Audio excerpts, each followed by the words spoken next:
Hey everyone, it's Cami from The Life of Cami, and today I want to share with you a story of my sister-in-law and I when we were driving in the car. And my sister-in-law, she is a very special person to me. She's a very special place in my heart. She was diagnosed with a brain tumor when she was, I think, 14 years old, and she had it for the span of 10 years. My brother was aware of it when he married her and built a life with her. And I remember one day in particular, it was a difficult day for me. Just growing up, I had maybe not the best, the easiest childhood, I should say. I was a little bit of a hellraiser, as I like to call myself. And so there were days that were better and there were days that were worse. And this was one of my worst days. And I remember I was driving in the car with her and we were talking.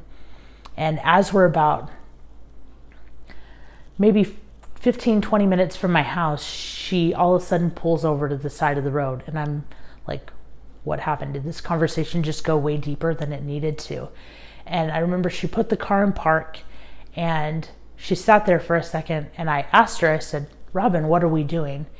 And she just looked at me and her eyes kind of glazed over and she started shaking. And this for me was a very traumatic thing that happened because I've never been in a situation where I've seen someone have a seizure right in front of me.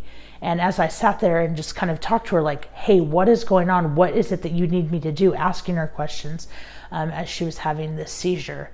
And it lasted about a minute, minute and a half. And then she just sat back up, looked at me and smiled, shifted the car back into drive and pulled back out onto the road. And we had a lot of really great conversations after that happened, but I realized that for someone that had this kind of life where she would be driving down the road and pulling over to the side so that she could have a seizure without being affected, without it affecting oncoming traffic and that sort of thing, I just realized that I really need to be one of those people that can find joy in every moment.